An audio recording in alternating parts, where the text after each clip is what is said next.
Kaput wants to know, is 250 milliwatts ExpressLRS on the Zorro enough? Let's put this to bed, okay? Let's put this to bed. This is going to go on the live stream clips channel, I'm sure, because this is a good question that gets answered constantly. I answer it constantly. Let's put it up on a YouTube channel for people to refer to. Is 250 milliwatts, most of the internal modules, like the Zorro, the Jumper, the Radio Master T16, most of the radios with internal modules only go up to 250 milliwatts. There are some exceptions. The Jumper T Pro goes up to 1 watt.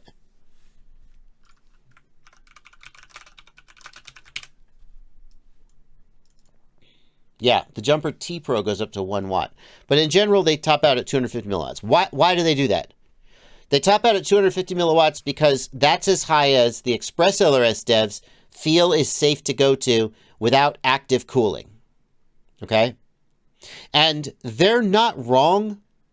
The Beta FPV 1 watt module, I have seen at least one Beta FPV 1 watt module that did not make its rated power. You would set it to 1 watt and it would overheat and shut down and not output 1 watt.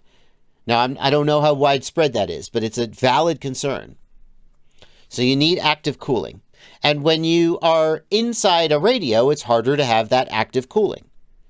Now, has Jumper somehow figured this out? Maybe. I don't know. Maybe. They got some fans in here or something? Maybe. I mean, either it outputs 1 watt or it doesn't. You can certainly test that.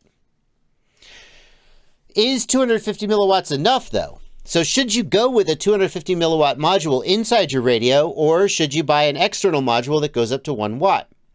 The answer to that question depends on how you intend to use the system.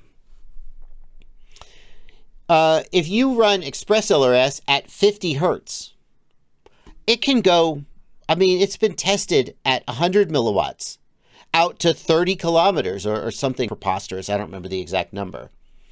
But Wesley Vardy flew ExpressLRS out to tens of kilometers on 100 milliwatts.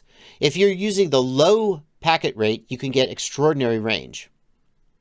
If you want to be running 250 hertz or higher, that's where I draw the line. 250 hertz, 500 hertz, or 1000 hertz. Then you're going to get a significant reduction in range, and you're going to want a little more output power. Let me just look. There's got to be a table of receiver sensitivity here. Let me just find it. Okay, so take a look here. 50 hertz has a receiver sensitivity of minus 117 dBm. Okay.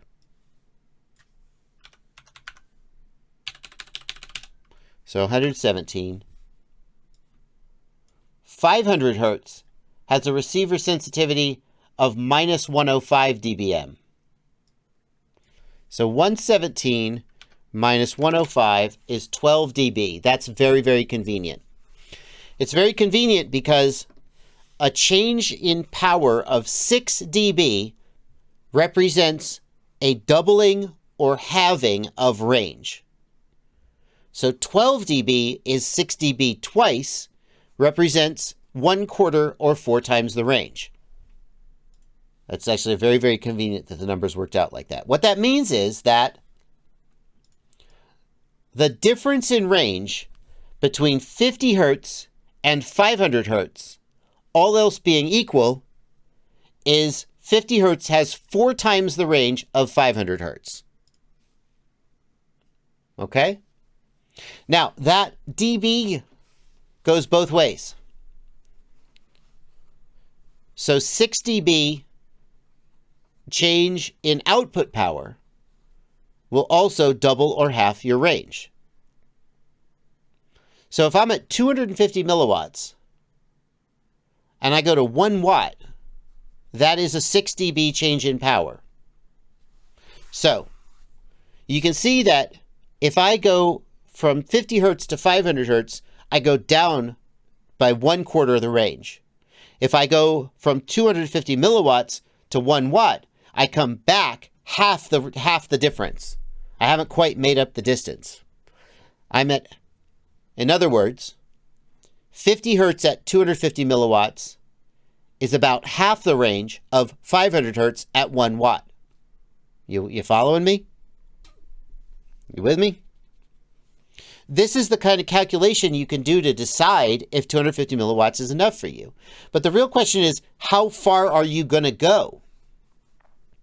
My opinion is that 250 milliwatts is fine as long as you're running, let's say, 150 hertz, maybe 100 hertz or below.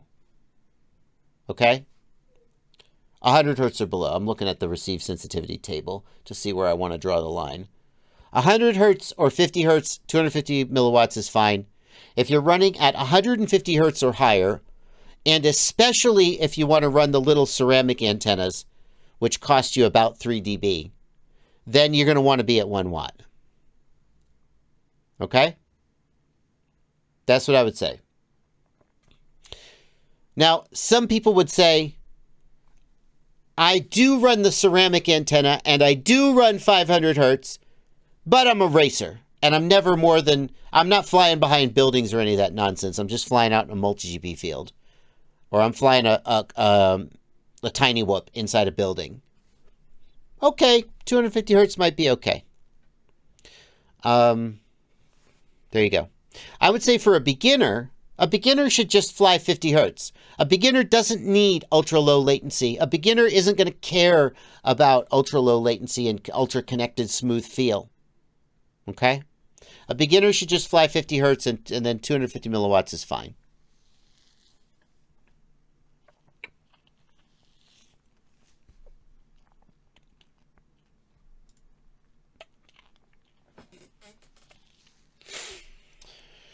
We got a table here. Rauk FPV, can you give me a link to this table instead of just a picture? This is a table showing the maximum distance pilots have flown at 250 milliwatts. These are actual flights. Fail-safe at max range? No. So they got out this distance and did not fail-safe.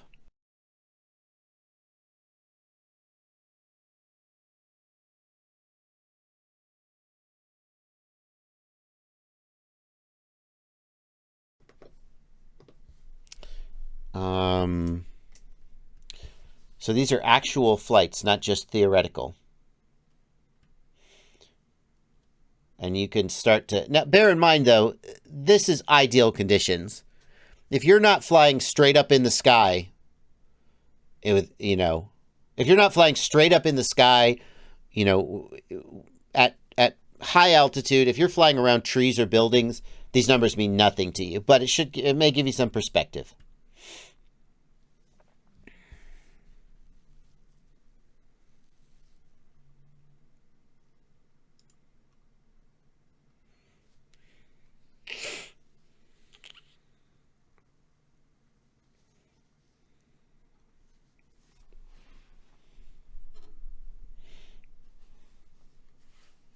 To get this kind of range, you got to go super high in the air to avoid obstructing the Fresnel zone of the signal. So